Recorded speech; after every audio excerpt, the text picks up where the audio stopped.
Hello investors, good morning to everyone. Hope I am audible. Yes, sir. So शुरू करते हैं आज का वेबिनार जहां हम डिस्कस कर रहे हैं गोल्ड बेस्ड इन्वेस्टिंग। ये हमारा 9th वेबिनार है for this year. Every month हम लेकर आते हैं एक नया टॉपिक, नया चीज़ डिस्कस करते हैं so that investors get the right information about investments. तो आज का टॉपिक है गोल्ड बेस्ड इन्वेस्टिंग।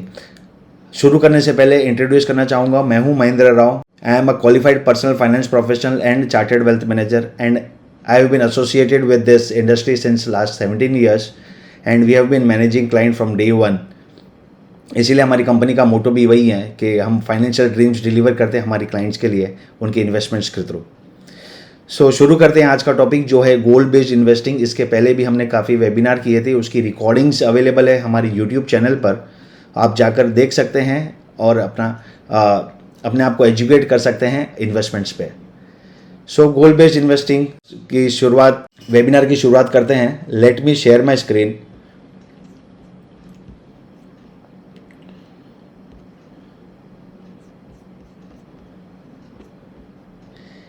स्क्रीन दिखाई दे रहा है सबको?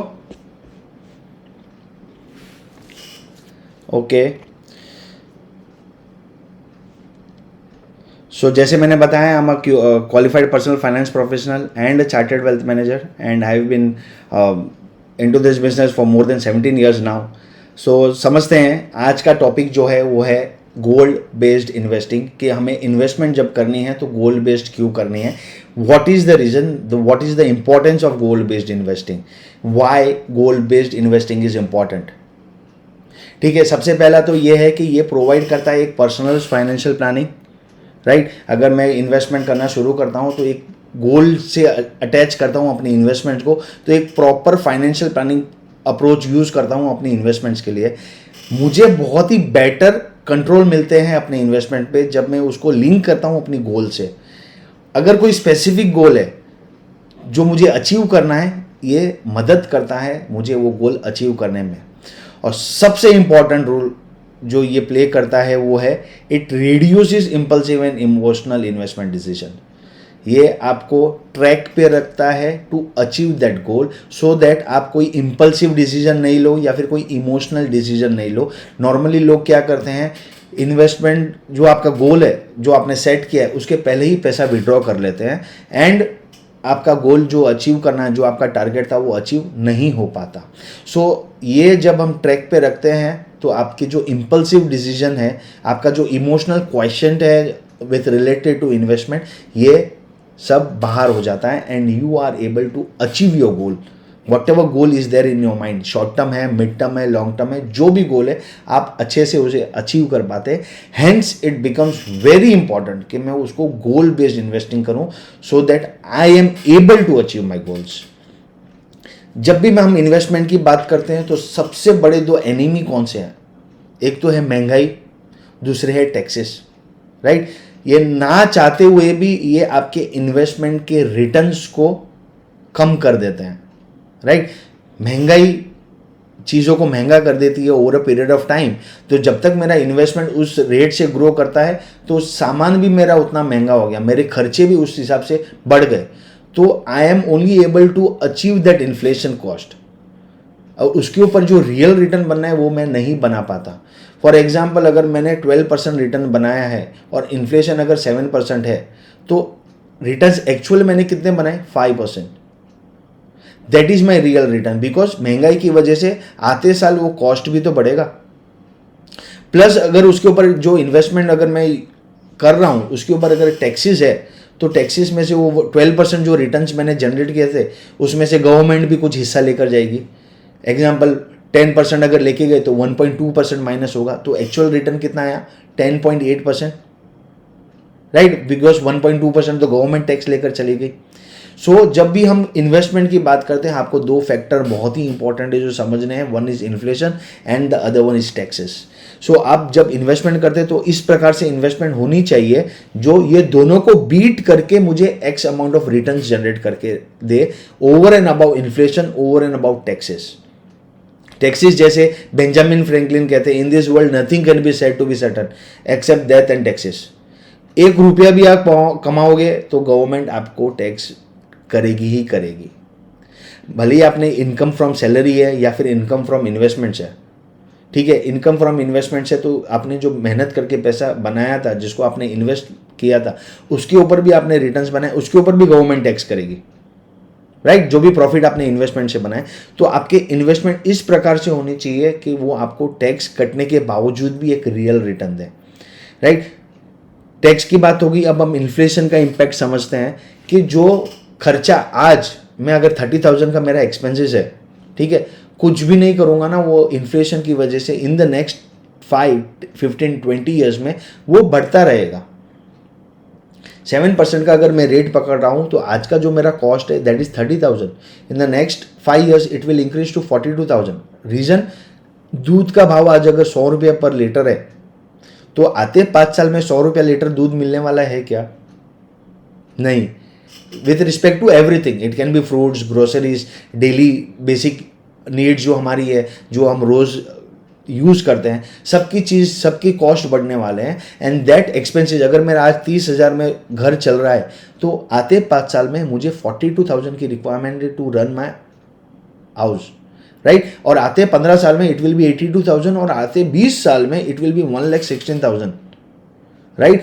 This is the impact of inflation, कि कुछ भी नहीं करके चीज़ें महंगी होती जा रही है, जिसकी वजह से मेरा खर्च बढ़ते जा रहा है। तो मुझे इस प्रकार से इन्वेस्ट करना है कि इन्फ्लेशन को बीट करके मुझे रिटर्न्स मिले, then that return is called as real return, right. अगर मैं पैसा कुछ नहीं करता, मेरी 1 लाख की वैल्यू आज की जो है, in the next 5 years that value will erode to 71,000. In the next 15 years, it will come down to 36,000. And in the next 20 years, it will come down to 25,000. तो मेरे पैसे की वैल्यू घटती जा रही है, बिकॉज उतना सामान मैं कम खरीद पाऊंगा उतने पैसों से, right. I will be able to, अगर मैं 100 रुपया लीटर दूध आज मिल रहा है, तो आते 20 साल में मुझे सिर्फ पाव लीटर दूध मिलेगा 100 रुपये में, so the cost will be 400। तो आपको वही प्राइस पे कम क्वांटिटी मिलेगी, that is value degrowing. So important है, जब भी मैं इन्वेस्टमेंट की बात करूं तो आपको समझना है कि टैक्स भी कटने वाला है और इन्फ्लेशन का दर की वजह से मेरा वैल्यू ऑफ इन्वेस्टमेंट भी कम होने वाला है। दूसरा सबसे इंपॉर्टेंट फैक्टर जब इन्वेस्टमेंट करते हैं, तो मेरी जो एस्पिरेशनल है, जो एस्पिरेशनल इंस्पिरेशन है कि that I want to achieve in the next 5, 10, 15, 20 years, 20 साल पहले या 25 साल पहले अगर एक हाउस होल्ड है, तो अगर सोसाइटी में 50 घर है, तो पूरी सोसाइटी में 1 या 2 गाड़ी हुआ करती थी, वो भी बेसिक कार लाइक मारुति 800, और जब सबसे पॉपुलर कार थी वो पद्मिनी प्रीमियर, राइट। तब उतनी ही गाड़ी अवेलेबल हुआ करती थी। लेकिन आज अगर हम सोसाइटी में देखें, अगर 50 हाउस होल्ड है, तो कम से कम 50 गाड़ियां, हर हाउस होल्ड में 1-1 गाड़ी है in the market like Mumbai, plus एक 2 व्हीलर व्हीकल भी है, राइट। तो जो कॉस्ट तब था और जो कॉस्ट आज है वो काफी बढ़ गया है। कल जो लग्जरी हुआ करती थी, आज वो एक बेसिक नेसेसिटी हो गई है, right. Everyone wants to wear a brand like Louis Vuitton और गुची। सबके पास आज हाउस होल्ड में, हमारे पास कल एक टेलीफोन हुआ करता था which was a landline, but if you see today, जितने मेंबर फैमिली में है सबके पास एक मोबाइल फोन है, और जिसकी कीमत कम से कम 20 से 25 हज़ार रुपया, राइट। सो कल की जो लग्जरी, कल 90s में या 2000 में हम सोचते थे कि मोबाइल फ़ोन होना चाहिए, ठीक है, तब एक बेसिक फ़ोन हुआ करता था, और आज हर एक के पास, एक हाउस होल्ड के अंदर हर एक के पास एक मोबाइल फ़ोन है, which is expensive phones. These are not 2-5 हज़ार का फ़ोन, कम से कम 20-25 हज़ार का कम से कम फ़ोन आपको मिलेगा। So what has happened over a period of time is, in the last 20-25 years, the luxury जो हुआ करती थी that has become a necessity. इसीलिए हमारे हाउस होल्ड के एक्सपेंसेस, हमारे खर्चे बढ़ चुके हैं, ठीक है। जो हमारे 5,000 का खर्चा था वो आज कम से कम 50,000 हो चुका है, with adding inflation to it, right. So ये सारी पर्पस को सॉल्व करने के लिए, ये सारे पर्पस को मीट करने के लिए हमें इन्वेस्टमेंट इस प्रकार से करने हैं जहाँ पे मैं पैसा काफ़ी ग्रो कर पाऊँ। रीजन, और जितना डिले करूँगा, इसीलिए मैं ये एग्जांपल ले रहा हूँ कि मैं अगर डिले करता हूँ तो मुझे काफ़ी ज़्यादा पैसा इन्वेस्ट करना रहेगा if I am delaying it. यहाँ पे एक चार्ट मैंने आपको दिया हुआ है कि if someone wants to have a target of 10 crores at the age of 60, कोई 30 साल का आदमी अगर इन्वेस्ट करना शुरू करता है तो ही has to invest only 35,000 which will grow at 12% and he will be able to achieve a target of 10 crores. But जैसे ही एज बढ़ती है he will have less number of years to grow that wealth, जहाँ पे 62,500 every month invest करना रहेगा to achieve the target of 10 crores. If that person reaches the age of 45 years, he will have to invest 2.25 lakh rupees every month to achieve a target of 10 crores. तो मैं जितना जल्दी शुरू करता हूँ invest करना, उतना कम इन्वेस्ट करना है मुझे आज, so that I am able to achieve that corpus of 10 crores. मैं 35,000 इन्वेस्ट करके भी 10 करोड़ बना रहा हूँ, मैं 2,25,000 करके भी 10 करोड़ बना रहा हूँ, बट यहाँ पे मैं 30 ईयर्स के लिए इन्वेस्ट कर रहा हूँ और यहाँ पे मैं सिर्फ 15 ईयर्स के लिए इन्वेस्ट कर रहा हूँ. सो जितना जल्दी इन्वेस्ट करना शुरू करूँ तो उतना कम पैसा मुझे इन्वेस्ट करना है जो ग्रो करता रहेगा at a minimum rate of 12% per annum, and this is what the economy is growing at that rate. So 12% का रेट से हम अगर कैलकुलेट कर रहे हैं तो जितना आप डिले करोगे उतना ज़्यादा आपको इन्वेस्ट करना है. So you have to understand that जितना जल्दी हो सके मुझे इन्वेस्ट करना शुरू करना है, ज़्यादा से ज़्यादा पैसा सेव करके इन्वेस्ट करना है, so that I create a good amount, a good corpus for myself. इसीलिए सबसे इंपॉर्टेंट फैक्टर जो प्ले करता है that is the power of compounding. Compound interest is the 8th wonder of the world. He who understands it earns it, he who doesn't pays it. This is said by Albert Einstein. और ये बहुत ही बड़ा tool है to grow your wealth. Power of compounding में हमने एक पूरा वेबिनार किया हुआ है जिसका वीडियो अवेलेबल है यूट्यूब पे. आप पूरा पावर ऑफ कंपाउंडिंग का वीडियो देख सकते हैं to understand how power of compounding helps to grow wealth. जहाँ पे हमने प्रीवियस स्लाइड पे देखा था कि अगर मैं 30 ईयर्स से 35,000 इन्वेस्ट करता हूँ तो भी मैं 10 करोड़ रुपया बनाता हूँ एट द एज ऑफ 60. ठीक है. सो अगर मुझे 5 करोड़ का कॉर्पस क्रिएट करना है तो मुझे 17,500 पर मंथ इन्वेस्ट करना है at the age of 30. So power of compounding is the biggest tool. Now let's understand this through an example. Let's play a game. If I give you 2 options, ठीक है, एक तो आपको मैं 10 करोड़ अभी देता हूं, that is instant. आपकी जो ग्रेटिफिकेशन, आपकी जो नीड्स है, आपकी जो डिजायर्स है, that can be fulfilled now. और दूसरा ऑप्शन है कि मैं आपको 1 रुपया देता हूं जो हर दिन डबल होगा. Every day it is doubling. What will you choose? Put it in a comment section.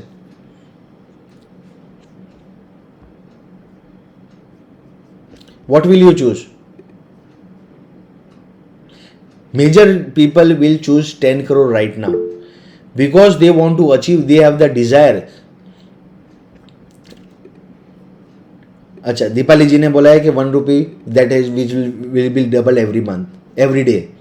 ठीक है. So majority what they will choose. आज 10 करोड़ मिला, आज का आज मैंने मेरे जो भी नीड्स है, मेरे जो भी गोल्स है, मेरे जो भी डिजायर्स है उसको मैं आज का आज अचीव करूँ.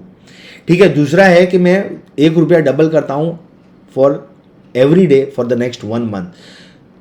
So what if I choose the second option. मैं यहाँ पे डिले कर रहा हूँ अपने ग्रेटिफिकेशन में, आज अपने डिजायर फुलफिल नहीं करता. So what I am making out of 1 rupee, मैं 107 करोड़ रुपया बना रहा हूँ. Reason is the power of compounding. लोग समझते नहीं है कि पावर ऑफ कंपाउंडिंग कितना बड़ा फैक्टर है टू ग्रो योर वेल्थ. सो 107 करोड़, 1 रुपए से सिर्फ आपको 107 करोड़ रुपया मिलता है. Let's understand the mathematics behind this. This is the power of compounding. पहले दिन आपका 1 रुपया 10 दिन में आपका 500 रुपया बनेगा. ठीक है. 10 दिन में बड़ा इंपैक्ट नहीं है. वही 500 रुपया 15 दिन में आपका 16,000 रुपया बन जाता है. अभी तक भी कोई बड़ा इंपैक्ट नहीं है. 1 रुपये से 16,000 रुपये आ जाना वैसे तो बहुत बड़ा इंपैक्ट है, बट अब तक आपको यहां पे दिखाई नहीं देगा. 25वें दिन में 1 रुपी जो डबल हो रहा है every day will grow up to 1.7 crore. And अब मैजिक शुरू होता है after day 25. 1.7 crores will grow to 13 crores on the 28th day, and that 13 crore will grow to 53 crores on day 30. And जो लास्ट डे है 31st का, वहां पे आपका पैसा बनता है 107 crores. So from 1 rupee I have built up 107 crore rupee. That is the power of compounding. लोग क्या करते हैं यहाँ पे 1 to 25 में इन्वेस्टमेंट को डिस्टर्ब करते हैं, और यहाँ पे मैजिक स्टार्ट्स आफ्टर 25 डे. सो अगर मैं इसको ईयर्स में भी कैलकुलेट करूँ, इफ़ आई हैव 30 ईयर्स और 31 years of my investments, so magic शुरू होगा 25वें साल के बाद. सो पेशेंस बहुत ही ज़्यादा चाहिए, डिसिप्लिन बहुत ज़्यादा चाहिए if I want to create real wealth for myself. People who had started investing 20 years, 25 years back in 1991 or 1995 से लेके अब तक, we have almost covered 25-30 years, they are enjoying the benefit of the power of compounding. These are the investors who have built wealth through equity. There are many names in the market who are like Rakesh Jhunjhunwala or Ramdev Agrawal or Sunil Singhania or Madhu Kela or Ashish Kacholia or Vijay Kedia. They have built their wealth in the past 5-10 years. The real wealth. उन्होंने investment की शुरुआत 90s में की थी, ठीक है. 2000 आते आते उन्होंने रियल इन्वेस्टमेंट करना शुरू किया था, और अब जब 2020 के बाद उनकी जो रियल वेल्थ बनी है, that has grown humongous, right. ये फ्यू एग्जाम्पल्स, ये नामचीन लोग हैं. उसके अलावा भी ऐसे बहुत सारे अननोन नेम्स हैं जिन्होंने अपना वेल्थ क्रिएट किया है इस प्रकार से. So power of compounding is a very important tool. And now understand the time versus timing the market. लोग प्रीफर करते हैं ले बेच करना, राइट. एक स्टॉक लिया, एक स्टॉक से दूसरा स्टॉक लिया, दूसरे स्टॉक से तीसरा स्टॉक लिया. सो वहाँ पे आप क्या कर रहे हो, टाइम कर रहे हो मार्केट में. सुबह मार्केट शुरू होता है 9 बजे, 3 बजे, 3:30 बजे जब बंद होता है, उसके अंदर आपने 50 ट्रांजेक्शन कर दिए. But did you make real wealth out of it? The answer is no. Because वहाँ पे आपको परफेक्शन चाहिए to enter the market and to exit the market. और ये परफेक्शन आज तक ऐसा कोई इन्वेस्टर नहीं जिसको मिला है. Because this market is an imperfect market, and this market is an irrational market, because there are thousands of factors who determine the price of the stock. There are thousands of factors who determine the price of the index. Nifty कल क्या खुलने वाला है, ये thousands of reasons determine करते हैं, and it is not only one reason. It can be domestic, it can be global, it can be anything. Russia में भी वॉर होगा, यहाँ पे निफ्टी इंडेक्स, सेंसेक्स इंडेक्स में इम्पैक्ट आएगा, ठीक है. इजराइल में कुछ हुआ तो भी यहाँ इम्पैक्ट आएगा, यूएसए में कुछ हुआ तो भी यहाँ पे इम्पैक्ट आएगा, इकोनॉमी में कुछ हुआ तो भी इम्पैक्ट आएगा. तो there are thousand of reasons. So no one is able to perfect the timing in the market, ठीक है. एंड वहाँ पे एक गलती अगर आप कर दोगे तो ये आपके रिटर्न्स पे ज़्यादा इम्पैक्ट आ जाएगा. Mathematically it is proven that the odds are heavy that you will not be able to perfectly time the market. It will never ever happen, right. Timing the market से important है time in the market. इसके ऊपर भी हमने एक webinar किया हुआ है, वीडियो अवेलेबल है यूट्यूब चैनल पे हमारे. वहाँ पे जाके आप ये समझ सकते हैं why time is important and not timing is important in the market. Timing the market is the biggest enemy to compounding. It is very very tough to time the market. और ये मैं नहीं, ये वेटरन इन्वेस्टर्स जितने भी market के दिग्गज है वो कह गए हैं, और वो कहते रहते हैं कि टाइम करना डिफिकल्ट है मार्केट को. Spend time in the market like 10 years, 15 years, 20 years, 25 years, and you will be able to create a humongous wealth for yourself through the power of compounding. So best is to stay invested. When Jeff Bezos asked Warren Buffett, your investing strategy is so simple, why doesn't everyone just copy you? Warren Buffett कहते हैं because nobody wants to get rich slow. पैसा बनेगा, धीरे धीरे बनेगा, but पैसा ज़रूर बनेगा, ठीक है. तो आपको टाइम स्पेंड करना है मार्केट में. आपने कोई शेयर्स लिया है, आपने कोई इक्विटी ली है, आपने कोई म्यूचुअल फंड स्कीम में इन्वेस्टमेंट किया है, stay invested in that, keep on investing. Because if you see in this chart, someone has missed 40 best days of the market, he had only made 3% returns. If someone has missed best 30 days, he और she has made only 5% returns. 20 दिन अगर miss किए, best 20 दिन, तो आपने 7% ही return बनाया है. अगर आपने 10 दिन मिस किए तो आपने 9.5% रिटर्न बनाया है. अगर आपने 5 दिन मिस किए तो सिर्फ 11% रिटर्न बनाया है.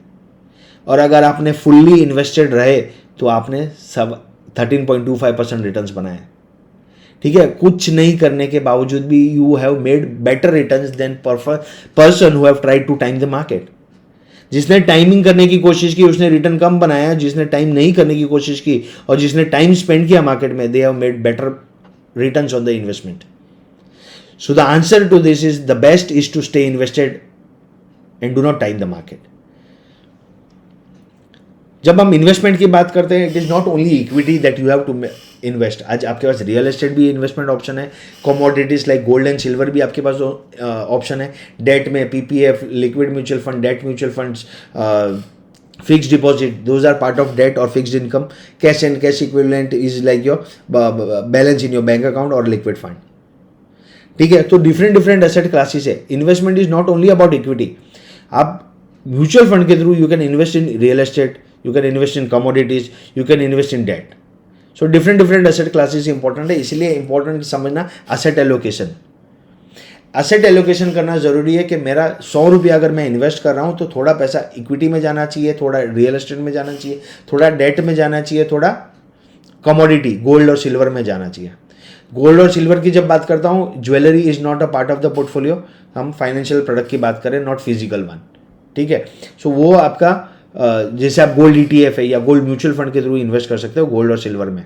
ठीक है, so asset allocation is like a balance thali, थोड़ा थोड़ा सब कुछ।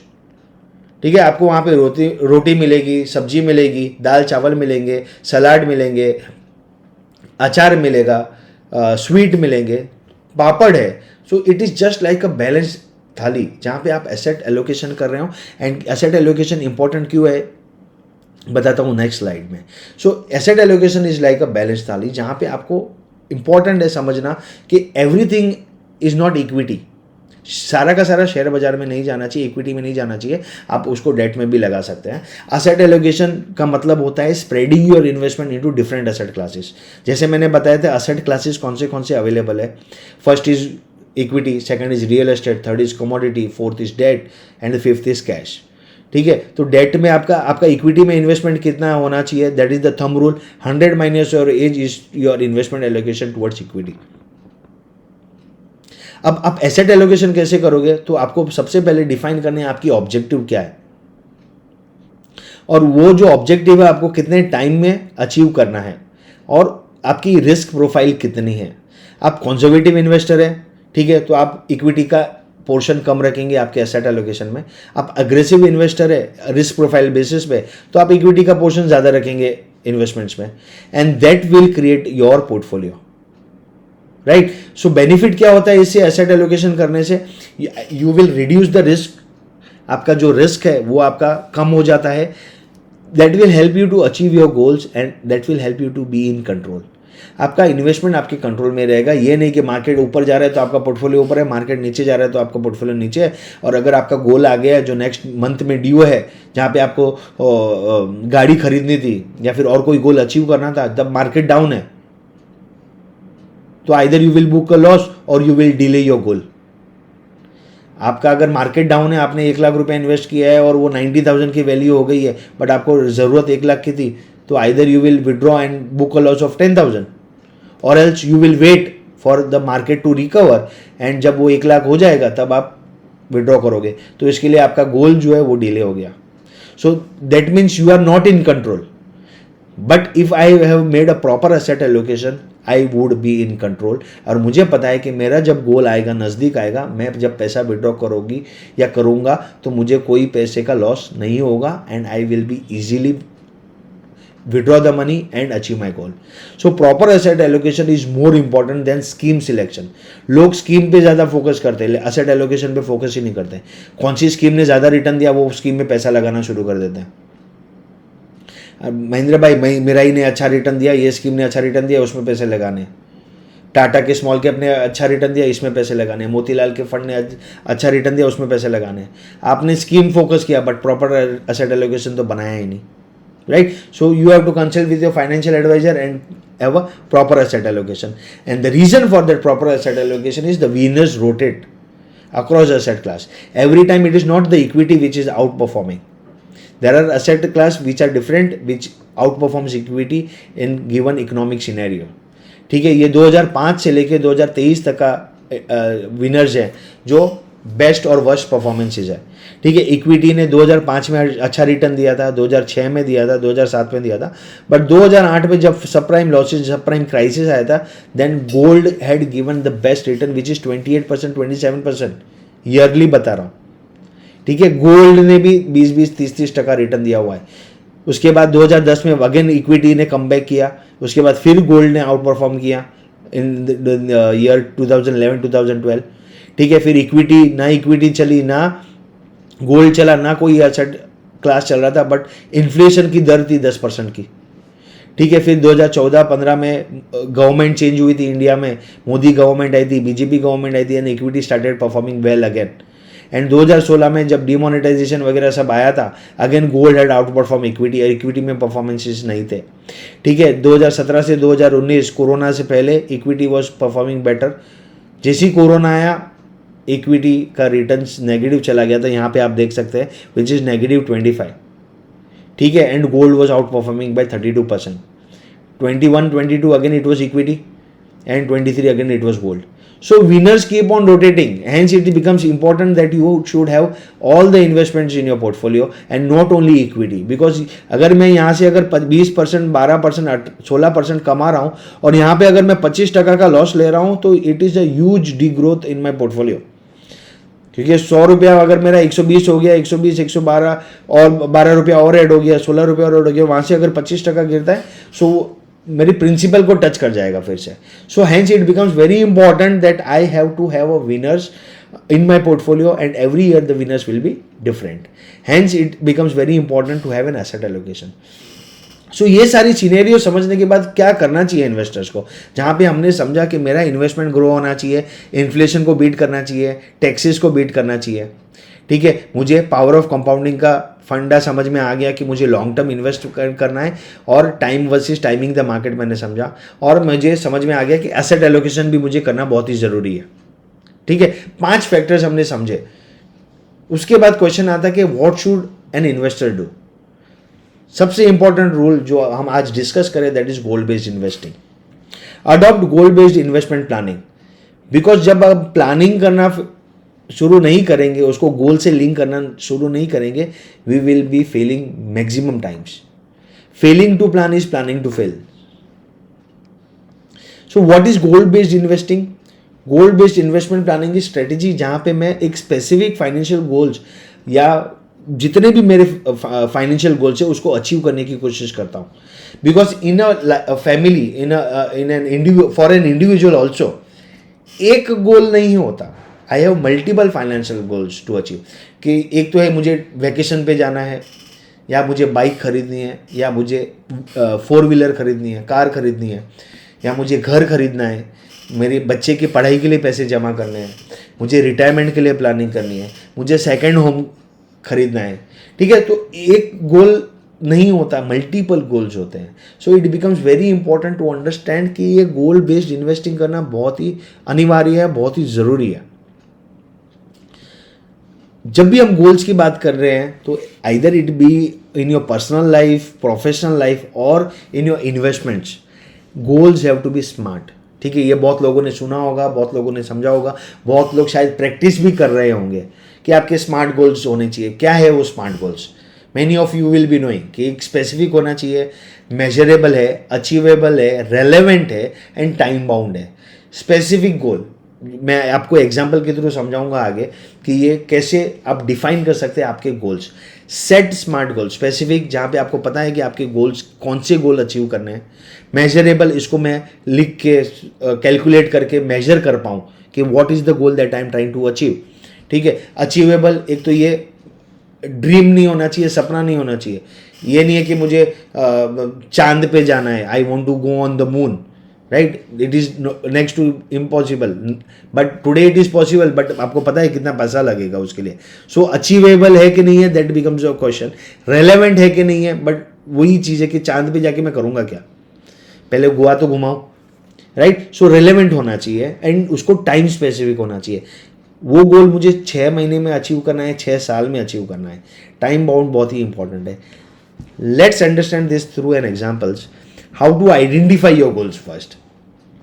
पहला तो है जो गोल्स जो मेरे बहुत नज़दीकी गोल है, फॉर एग्जाम्पल मुझे गोवा जाना है घूमने के लिए, ठीक है। अब गोवा जाना है तो ये एक स्पेसिफिक हो गया, कहाँ जाना है, Goa, specific, save for a vacation to Goa, ठीक है। मेजरेबल है, मुझे पता है कि गोवा जाऊंगा तो अगर मैं अकेले जा रहा हूँ तो कितना खर्चा होगा, मैं फैमिली के साथ जा रहा हूँ तो कितना खर्चा होगा। So I can measure. So as supposingly we take an example कि 50,000 रुपये का खर्चा लगने वाला है अगर मैं गोवा जाता हूँ तो। अचीवेबल है, अगर मैं हर महीने 5,000 रुपया सेव करूँ for the next 10 months, I will be able to achieve that goal. Simple. Relevant है, हाँ रेलेवेंट है, बिकॉज गोवा जाके I want to refresh myself, relax myself, rejuvenate myself, right. मैं एक फ्रेश होके वहाँ से वैकेशन करके फिर वापस आऊँगा और फिर से अपने काम शुरू करूँगा। सो एक रिलेवेंट है एंड टाइम बाउंड है। Yes I can, it is time bound because next 10 months में आई कैन अचीव माई गोल। जनवरी से मैं इन्वेस्ट करना शुरू करूँ फॉर द नेक्स्ट 10 months, अक्टूबर तक मेरे 50,000 जमा हो जाएंगे, नवंबर में I can go for a trip. तो ये तो मेरी होगी शॉर्ट टर्म गोल, ठीक है। तो शॉर्ट टर्म गोल के लिए पैसा मैं सेव करूंगा ना कि इन्वेस्ट करूंगा, because this is a short term गोल, ठीक है। आई can not invest this money into equity, right. ये हो गया 12 महीने के अंदर वाले गोल, ठीक है। This is a very short term goal which I have to achieve within 12 months। 12 महीने के पहले मैं इसको अचीव कर रहा हूँ, ठीक है। अब दूसरा गोल है मेरा कि मुझे गाड़ी खरीदनी है, ठीक है। What I want to do is I want to buy a car which is very specific. Measurable है, यस मेजरेबल है, मुझे 5 लाख रुपया जमा करना है डाउन पेमेंट के लिए for the dream car that I want to buy, ठीक है। अचीवेबल है, यस अचीव कर सकते हैं। मैं 20,000 रुपीज सेव करूँ फॉर नेक्स्ट 3 years तो I will be able to buy my car and I will invest that money into a balanced mutual fund, and I will not save that money, I will invest that money into a balanced mutual fund or a hybrid fund which will have 50% debt and 50% gold or some portion of gold also in the investment, ठीक है। तो मैं asset allocation कर रहा हूँ जहाँ पे मैं इक्विटी, डेट और गोल्ड तीनों में इन्वेस्ट कर रहा हूँ for the next 3 years। Relevant है, yes it is relevant to have a own car that I can use for my family, ठीक है ना। एक रिलायबल व्हीकल अवेलेबल है फैमिली यूज़ के लिए, तो मुझे वो रिलेवेंट है मेरे लिए पर्सनली, मेरे पर्सनल फाइनेंस स्पेस में उतनी जगह है जहाँ पे मैं I can afford to buy a car. Time bound है, yes I can time it for the next 3 years। मुझे कब खरीदना है, 1 साल, 2 साल, 3 साल, 4 साल, 5 साल, ठीक है। टाइम बाउंड है, it can B different for different individuals कि कब उनको खरीदनी है, ठीक है। जब मैं 3 साल की बात कर रहा हूँ टाइम बाउंड, इसीलिए मैं बैलेंस म्यूचुअल फंड चूज कर रहा हूँ। अगर मैं 1 year रहता तो मैं फंड चेंज कर देता, ठीक है। सो अगर मीडियम टर्म गोल अचीव करना है which is 3 years down the line, तो I am choosing 20,000 investment for 3 years which will invest in equity balance mutual fund, ठीक है। तो ये भी मेरे स्मार्ट गोल हो गए। It is specific, it is measurable, it is achievable, it is relevant, it is time bound, right. So I am able to achieve my medium term goal. How? By doing goal based investing. Now let's look at the longer horizon goal. ठीक है, long term के लिए मुझे retire होना है, ठीक है। If we are working for a private company, if you are having your own business, मुझे पता है कि जब भी मैं रिटायर हो जाऊंगा तो गवर्नमेंट का कोई पेंशन फंड से मुझे पेंशन नहीं मिलने वाला। I have to plan it on my own, और मुझे ही सब कुछ करना है मेरे रिटायरमेंट के लिए। No one is coming to help me out to achieve my goals, right. So आपको ये समझना है लॉन्ग टर्म गोल एग्जाम्पल क्या है कि मुझे रिटायरमेंट के लिए सेव करना है, कितना जमा करना है, 1 करोड़ रुपया जमा करना है। And this is just an example, ठीक है। It will be different for different individual. You will have to consult your financial advisor before doing all this planning, ठीक है। सो अचीवेबल होना चाहिए। Invest 15,000 monthly in an equity mutual fund for next 25 years। Relevant है, yes relevant है। Retirement की planning बहुत ही ज़्यादा रेलेवेंट है, बिकॉज पोस्ट रिटायरमेंट आपको जो खर्चे आएंगे आपकी जो किटी है उसमें से विड्रॉ करके ही मिलेंगे, ठीक है। टाइम बाउंड है, yes it is time bound because I have to retire age 60, ठीक है। आज मेरी एज अगर 35 है और मुझे 60 पे रिटायर होना है, तो how much time is left, 25 years। So 25 years के लिए मैं अगर 15,000 रुपया इन्वेस्ट करता हूँ तो यहाँ पे मेरी स्कीम चेंज हो गई। I am investing in equity mutual fund, I am not saving my money. अगर सेव करना है पैसा मुझे 12 महीने के लिए, तो I can go and do a bank में रिकरिंग डिपॉजिट, ठीक है। 10 महीने की आरडी खोल दी और उसमें से पैसा विड्रॉ कर लिया। सेकंड ऑप्शन जो था मीडियम टर्म गोल था, वहाँ पे मैंने हाइब्रिड म्यूचुअल फंड चूज किया था which is a balance mutual fund, जहाँ पे 50% इक्विटी 50% डेट हो सकता है. बट जब मेरा गोल 25 ईयर्स लॉन्ग है, that money will go to equity.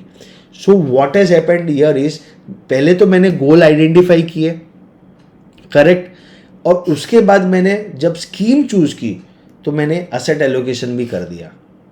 First goal जो था शॉर्ट टर्म था, वहाँ पे मैं इमीडिएट मुझे पैसे की ज़रूरत पड़ेगी which is with in 12 months, तो वो पैसा मैं इक्विटी में नहीं डाल रहा, बिकॉज इक्विटी में बहुत ज़्यादा वॉलेटिलिटी होती है. मुझे पता नहीं नेक्स्ट 8-10 मंथ्स में मार्केट क्या रहेगा, so I can not risk my money into equity. Second option हमने चूज किया था which was a little far away, which was 3 years. तो वहाँ पे मैंने 50% इक्विटी चूज की एंड 50% डेट था. ठीक है, तो वॉलेटिलिटी नेक्स्ट 3 ईयर्स में I know equity market will give me better returns, and hybrid में अगर डाल रहा हूँ तो इक्विटी एंड डेट का combination will give me better risk adjusted returns. और जब मेरा गोल 10, 15, 20 ईयर्स बियॉन्ड है, then I will always go for equity. ठीक है, 25 साल पहले, इनफैक्ट 30 ईयर्स होने आ जाएंगे अभी 2025 में, Nifty will complete it's 30 years of time frame. 1995 में चालू हुआ था निफ्टी, 2025 में 30 साल पूरे हो जाएंगे. 1000 पॉइंट से चालू हुआ था निफ्टी, अब 21,000 23,000 लेवल्स पे है. So what is the level of returns that equity has given. So सारा का सारा पैसा मैं इक्विटी में डालूंगा. सो गोल बेस्ड इन्वेस्टिंग के बाद मैंने क्या किया, एसेट एलोकेशन कर दिया, and I found out a solution, right. So this is what goal based investing is. Investors लोग समझते नहीं है कि उसको कैसे आइडेंटिफाई करना है और उसके लिए एलोकेशन कैसे करना है. बचपन में मैं सारे इन्वेस्टर्स को, हमारे जितने भी, उनको ये एग्जांपल देते रहता हूँ कि ये हमने 3 गुल्लक बना दिए. बचपन में हम गुल्लक बनाते थे, ये पिकनिक के लिए जाने के लिए, ये साइकिल खरीदने के लिए, या ये फिर समर वैकेशन के लिए. तो यहाँ पे हमने क्या किया, 3 गुल्लक बनाए. ठीक है, पहला गुल्लक जो था वो मेरे गोवा वैकेशन के लिए था, सेकंड गुल्लक जो था वो मेरी गाड़ी खरीदने के लिए था, और थर्ड गुल्लक है वो मेरे रिटायरमेंट के लिए. तो अब गोवा जब जाऊंगा तो मैं गाड़ी वाला जो गुल्लक था उसमें से पैसा विड्रॉ नहीं करूंगा, मैं वो गोवा वाला फंड जो है उस गुल्लक को तोड़ूंगा और वो यूटिलाइज करूंगा मेरी गोवा ट्रिप के लिए. एंड सेकेंड, जब गोल मेरा अचीव करने का टाइम आएगा जो मेरी कार खरीदने का था, तो मैं वो सेकेंड गुल्लक ब्रेक करूंगा which was in hybrid mutual fund. और रिटायरमेंट का गुल्लक को मैं तब तक हाथ नहीं लगाऊंगा जब तक मैं एक्चुअल रिटायर नहीं होता. वो मेरा लॉन्ग टर्म गोल है, राइट. तो आपको यहाँ पे डिफरेंट लाइफ गोल्स अवेलेबल है, डिफरेंट फैमिलीज के डिफरेंट ड्रीम्स है. तो अकॉर्डिंग ये सारे इंडिविजुअल एकदम पर्सनल गोल्स हैं. everyone will have their own personal goals that they want to achieve in their life. So ये few examples दिए थे जो शॉर्ट टर्म, मिड टर्म और लॉन्ग टर्म के लिए थे. उसके हिसाब से हमने एसेट एलोकेशन कर रखा. सो जब इन्वेस्टर्स क्या देखते हैं, जब भी आप इन्वेस्टमेंट्स की बात करते हैं, they only look at performance and products. अरे ये स्कीम ने अच्छा रिटर्न दिया, मेरा ये स्कीम में पैसा लगा दे. आपने अरे ये प्रोडक्ट अच्छा है, ये प्रोडक्ट में पैसा लगा दे. But what should be the ideal way to look at it, जो हमने अभी लास्ट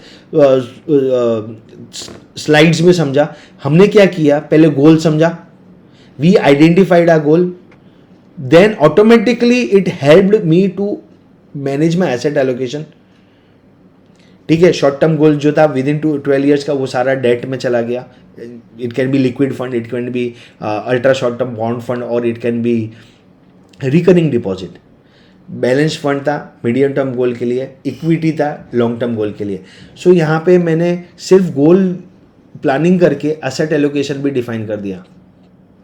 ठीक है, and now what I am working on solutions and not on products. Performance, returns, ये सब बाई प्रोडक्ट है इन्वेस्टमेंट्स के, कि अगर मैं रियल एस्टेट में डालूंगा तो मुझे कितना रिटर्न मिलना चाहिए, गोल्ड में डालूंगा तो मुझे कितना रिटर्न मिलना चाहिए. अगर मैंने प्रॉपर गोल प्लानिंग की है, प्रॉपर एसेट एलोकेशन किया है, then I will be able to get a better returns out of the solution that I am planning to invest in, right. So जब भी आप देखते हो आपकी परसेप्शन क्या होती है परफॉर्मेंस की, रिटर्न की, एंड ये जो चीज़ रहेगी वो फाइनेंशियल एडवाइजर हेल्प करेगा to identify your goal.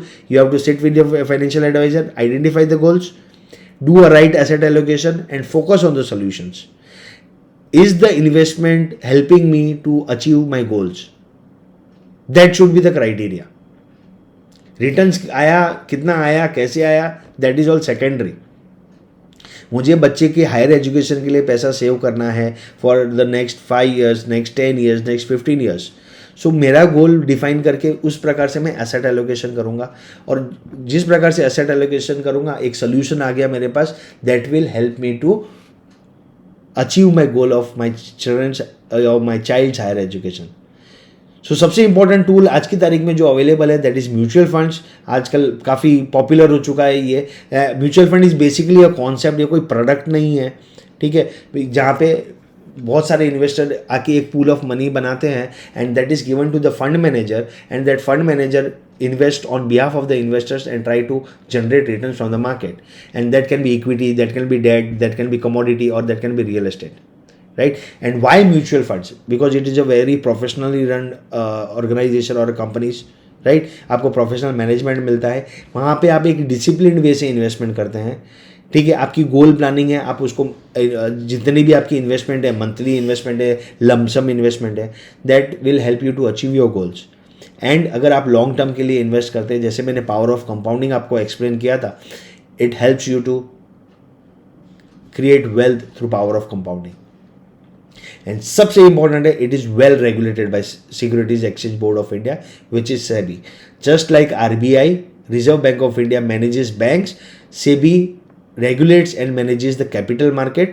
Mutual fund is a part of that capital market, right? MF mutual fund work कैसे करता है, ठीक है। एक स्पॉन्सर कंपनी रहेगी, फॉर एग्जांपल एक लेते हैं HDFC म्यूचुअल फंड का, ठीक है। तो HDFC bank is a sponsor, they will create a trust, HDFC trust, ठीक है, एंड उसके अंदर ट्रस्टीज रहेंगे, एंड वो ट्रस्टी के अंडर आती है asset management company. Mutual fund ऐसा कोई कंपनी नहीं होता, those are all asset management companies, ठीक है। असेट मैनेजमेंट कंपनी बहुत सारे म्यूचुअल फंड स्कीम्स चलाती है, ठीक है। HDFC asset management company runs hundreds of mutual fund schemes, HDFC Top 100, HDFC Mid Cap, HDFC Small Cap, HDFC Flexi Cap, HDFC Multi Cap, HDFC Balance Advantage, HDFC Liquid Fund, HDFC ELSS Tax Saver Fund, ये सारी schemes है जो run करती है AMCs।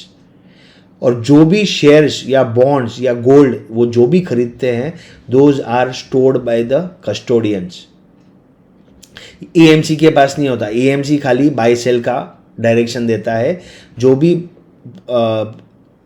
Stock holding होती है वो custodian के पास होती है, ठीक है, AMC के पास नहीं होती।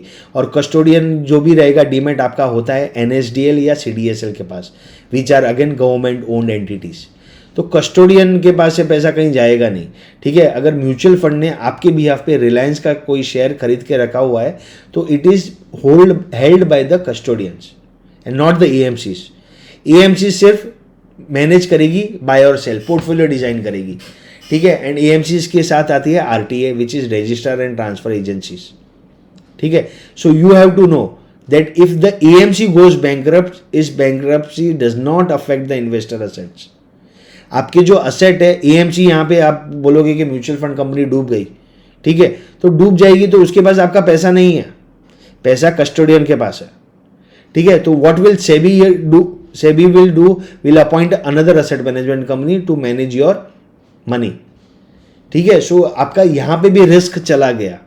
सो आपका जो रिस्क है कि कंपनी अगर डूब के जाती है तो there will be other company which will be appointed, जो बहुत रेयर सिनेरियो है in the last 20-30 years of the Indian equity market history. ऐसी कोई AMC नहीं है जो बैंकरप्ट गई है, ठीक है। पार्टनर्स चेंज होते हैं, नाम चेंज होते हैं, कंपनी टेक ओवर होती है, वो चलते रहता है। Merger and acquisition her industry में होता है, ठीक है। जैसे रिलायंस म्यूचुअल फंड हुआ करता था, वो आज निप्पॉन म्यूचुअल फंड है। ING का म्यूचुअल फंड हुआ करता था, वो आज कोटक म्यूचुअल फंड है। JP मॉर्गन हुआ करता था, वो आज HSBC म्यूचुअल फंड। तो नाम are taken. L&T mutual fund हुआ करता था, आज वो HSBC म्यूचुअल फंड है। So it is taken over by another AMC, but there is no case in the history where the AMC have gone bankrupt and investor has lost their money. So it is the very safe tool to invest in through mutual fund. So जब आप mutual fund में invest करते हैं, that helps you to create a good amount of wealth in the longer horizon compare to any other investment. Equity has been the best asset class. ये जो green line दिख रही है वो Sensex का रिटर्न है which is more than 12% return CAGR में, ठीक है। ये जो गिल्ट है, guilt is your government securities, ठीक है, एंड देन इज गोल्ड। जिसने 9% के आसपास का रिटर्न दिया हुआ है, ठीक है. So equity as an asset class gives you an opportunity to create a long term wealth creation. Hence equity asset class आपके पोर्टफोलियो में होना ही चाहिए. वॉलेटिलिटी आपको हमेशा दिखेगी. यहाँ पे ग्राफ देखोगे, ऑरेंज वाला जो गिल्ड का है गवर्नमेंट सिक्योरिटीज, वो लाइन में ऊपर जा रहा है, बट लाइन में ऊपर जा रहा है, आपको 9% रिटर्न ही दे रहा है. But if you see the Sensex का ग्राफ, तो वो ऊपर नीचे ऊपर नीचे ऊपर नीचे ऊपर नीचे ऊपर नीचे चलती ही जा रही है.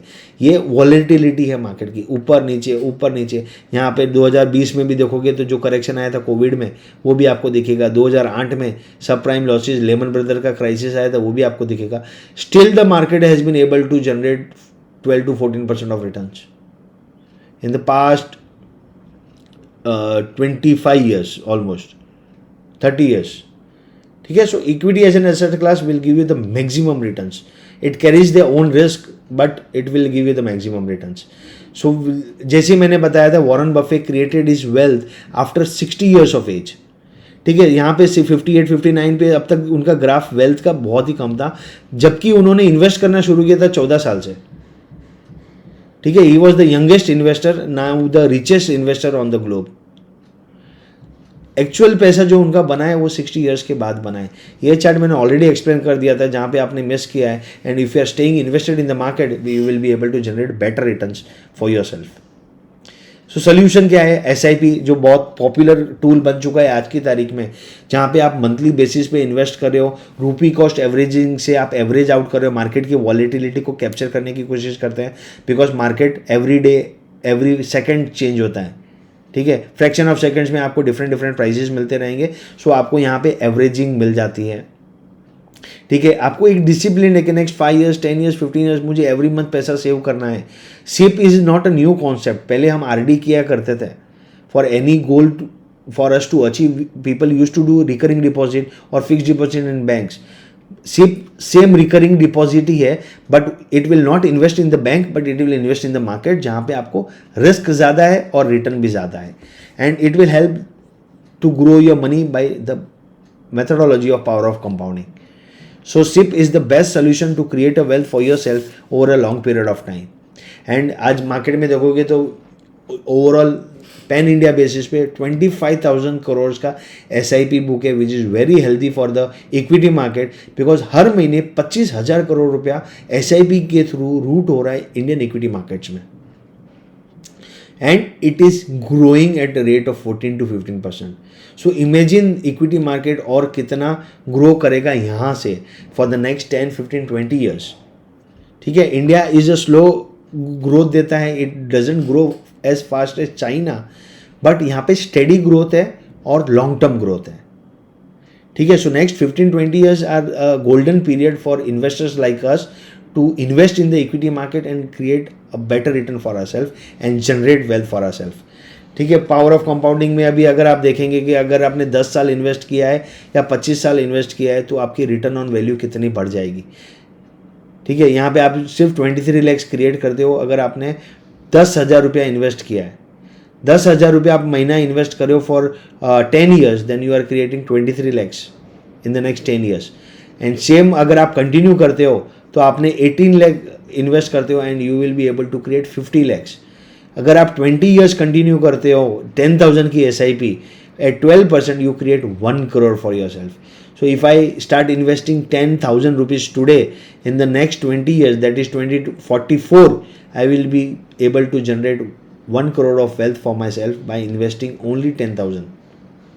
और वही चीज़ अगर मैंने 25 years कंटिन्यू कर दी तो that wealth will grow to 189 crores.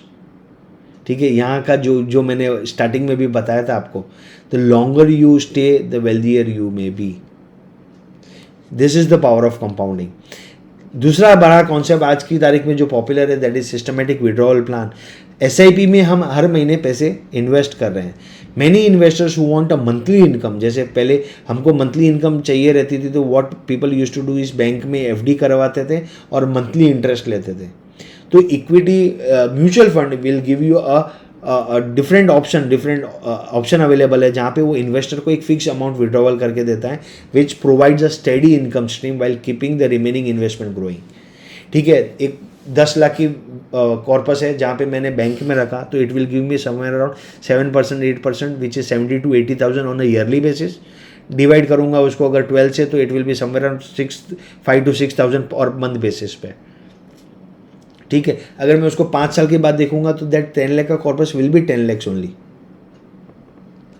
ठीक है. सो ब्यूटी ऑफ HWP क्या है कि मैंने 1 करोड़ रुपया अगर म्यूचुअल फंड में लगाया होता 1999 में, और मैंने 75,000 रुपया विड्रॉ करता एवरी मंथ.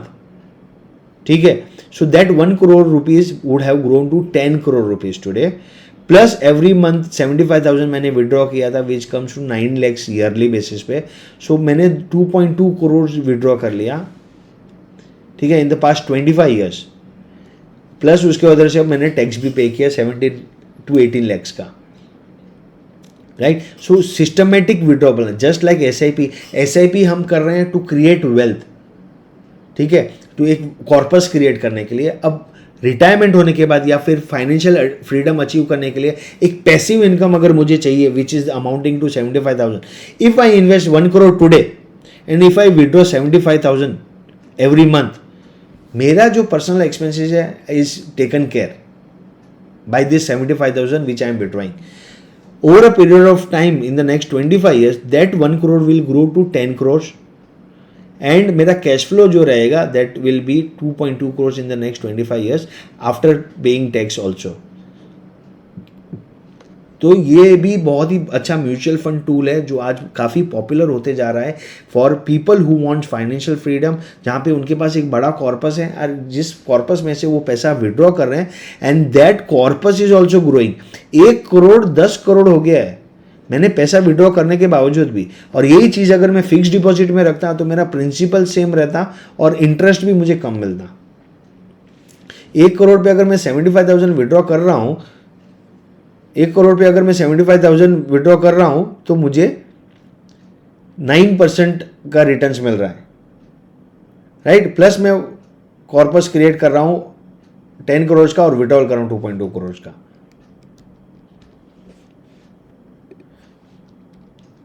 सो एक दो सिंपल से एग्जाम्पल है जो डिस्कस करूंगा before winding of. Financial goal के रियल एग्जाम्पल है. ठीक है, जब भी आप फाइनेंशियल प्लानिंग करो अपने आप के लिए और किसी के लिए, तो आपको समझना है कि अगर मेरा करंट एज 30 years का है, मैं रिटायरमेंट की प्लानिंग कर रहा हूँ, मेरी रिटायरमेंट एज है 55 years, और मैं अज्यूम कर रहा हूँ कि लाइफ एक्सपेक्टेंसी मेरी 75 years की है. Many people live beyond 75 80 85 years also, और मेरी करंट मंथली एक्सपेंस 25,000 है.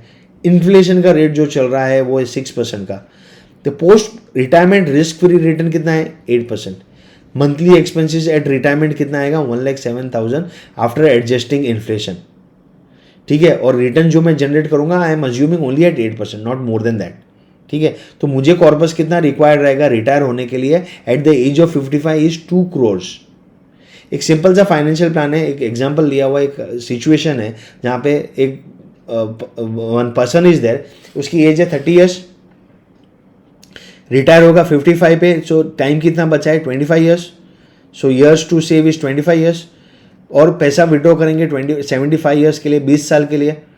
ठीक है, महंगाई की रेट जो है वो 6% की है, रिस्क फ्री रिटर्न है 8% का. तो रिटायरमेंट का कॉर्पस कितना चाहिए रहेगा, 2 crore 16 लाख रुपए.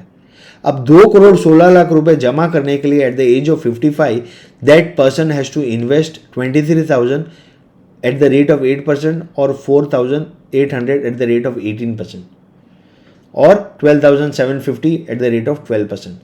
So if I invest 12,750 rupees at the rate of 12%, I will be able to create a corpus of 2 crore 16 lakh. From that 2 crore 16 lakh, monthly I will withdraw 1,07,000, which will help me to manage my monthly expenses that are going to इनकर.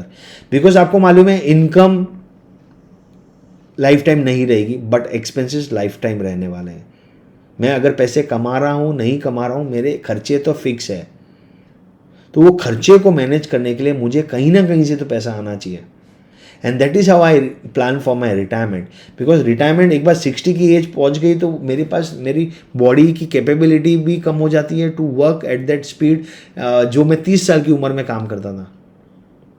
right? I will have an experience, I will have that maturity, but my body, my willpower should be there to help me do that work. But वो पता है कि नहीं होगा, वो over a period of time deteriorate होती रहती है, वो लाइफ साइकिल ही ऐसा है. सो कहीं ना कहीं मुझे वो पैसा आना चाहिए, और वो पैसा आएगा मेरी ये कॉर्पस से. सो this is the financial plan for a retirement calculation, जहाँ पे 30 साल के बंदे के लिए हमने फाइनेंशियल प्लान किया है. दूसरा एग्जाम्पल है चाइल्ड एजुकेशन प्लानिंग के लिए, जो बहुत ही इंपॉर्टेंट है, बिकॉज द एजुकेशन का कॉस्ट जिस प्रकार से बढ़ रहा है, अगर मेरी महंगाई की CPI की दर 7% है, तो एजुकेशन का cost is increasing by 10 to 15%. Because अगर आप स्कूल में एडमिशन के लिए जाते हो तो स्कूल वाले पहले ही बता देते हैं कि आपके बच्चे की स्कूल की फीस 10% से एवरी ईयर बढ़ने वाली है, बराबर. तो आप इमेजिन कीजिए, अगर नेक्स्ट 10-15 ईयर्स में हायर एजुकेशन के लिए अगर आप जाओगे बच्चे के लिए, either it can be a doctorate, either it can B engineering, it can B MBA और any other degree for that purpose, तो उसका कॉस्ट क्या होगा. अगर मैं समझता हूँ कि आज का कॉस्ट उसका 10 लाख का है, अगर उसकी एज आज 5 साल की है, ठीक है, एंड मैं वो समझता हूँ कि वो 18 साल का जब हो जाएगा तो हायर एजुकेशन का कॉस्ट मुझे लगने वाला है, ठीक है. तो अब इन्फ्लेशन कितना है मेरा, 8%, अब मैं अज्यूम कर रहा हूँ 8%, ठीक है. तो कॉस्ट कितना लगने वाला है आफ्टर 13 ईयर्स इज 27 और 28 लैक्स.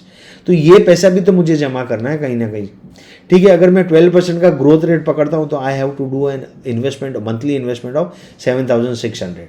अगर मैं 7,600 रुपीज़ मंथली इन्वेस्ट करता हूँ, then I will be able to create a corpus of 28 lakhs, and that 28 lakhs I will be able to use for my child's higher education, and that can be a 2 years course, that can be 4-year course.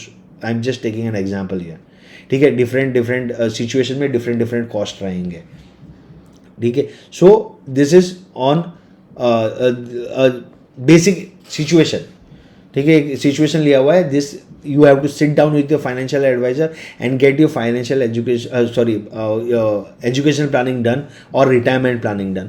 So यहाँ पे क्या हो रहा है, हमने एक गोल define किया है, गोल की वजह से हम एसेट एलोकेशन डिफाइन कर पाएंगे.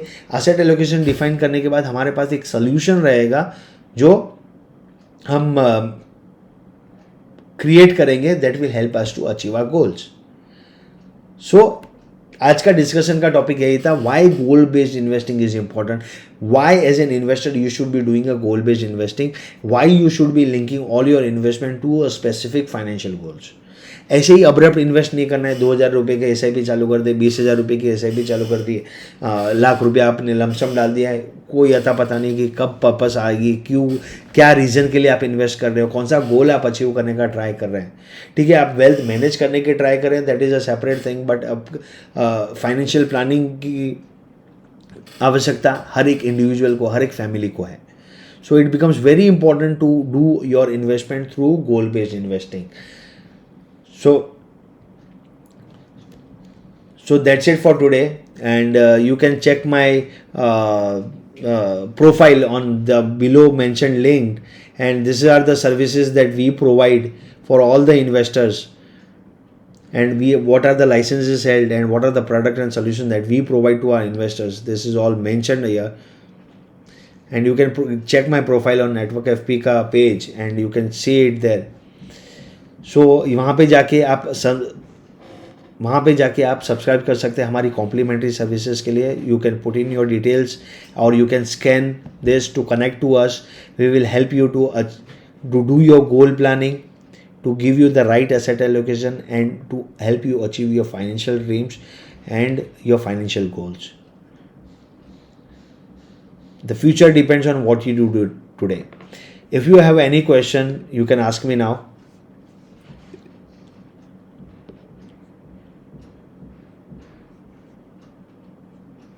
Sandeep ji, you have a question?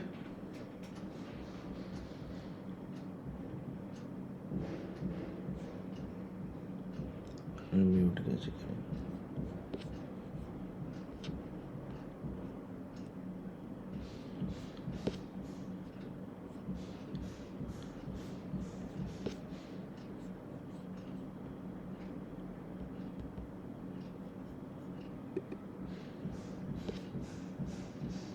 If anyone has a question, you can ask me, or else we can wind up for this today.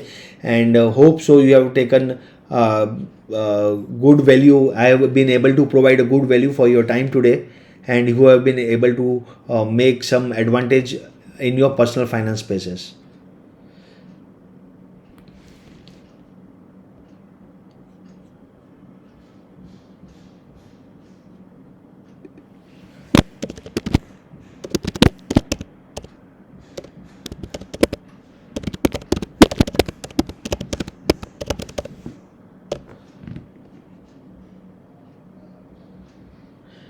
Deepali ji, RTA is register and transfer agent, जैसे CAMS है और K fintech है. So mutual fund AMCs क्या करती हैं, वो outsource करती है कंपनीज को to do the service work. तो आप जितने भी AMCs देखोगे तो आपको जितने भी AMCs है, some are associated with CAMS and some are associated with K fintech for their basic paper work. तो जितने भी इन्वेस्टर्स के स्टेटमेंट्स आते हैं, जितने भी इन्वेस्टर्स के mobile number, email ID, bank details update होने हैं, so they don't do it. Mutual fund company सिर्फ पैसा मैनेज करने का काम करती है. They work as a money managers and they give this all the work to CAMS and K fintech because they अभी आप के फिनटेक देखोगे तो they are associated with almost all companies also जिनकी डिविडेंड्स आ रहे हैं, dividends के लिए, राइट्स इशू के लिए, बोनस इशू के लिए. तो वो के फिनटेक का काम ही वो है, तो उन्होंने वो आउटसोर्स करके रखा हुआ है. So those are RTAs. So यहाँ पे एक एंटिटी इन्वॉल्व नहीं है, यहाँ पे मल्टीपल एंटिटीज इन्वॉल्व है whenever you are investing in mutual fund. So आपके स्पॉन्सर्स है, आपके ट्रस्टीज है, असेट मैनेजमेंट कंपनीज है, कस्टोडियंस है, रजिस्टर एंड ट्रांसफर एजेंट्स है, प्लस बैंक्स है. ठीक है. सो ये सारे मिलके म्यूचुअल फंड हैंडल करते हैं. AMCs पैसा मैनेज करती है, कौन सी स्कीम में पैसा जाएगा, कितनी इक्विटी का एलोकेशन रहेगा, इक्विटी में कितना एलोकेशन रहेगा. Those are all calls taken by the fund managers and those AMCs अपना काम सही से कर रही है, those are taken care by the sponsors. Custodian अपना काम सही से कर रही है, those are taken care by the sponsors. ठीक है, ट्रस्टीज एंड द स्पॉन्सर्स. ठीक है. So this is how it is. Any other question anyone has?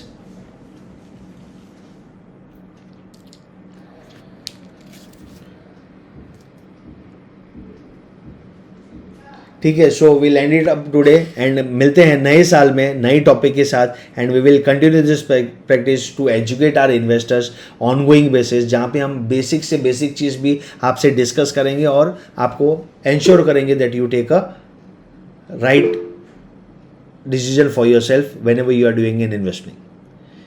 Thank you so much guys. Signing off Mahendra Rao. Until we meet again. Bye bye.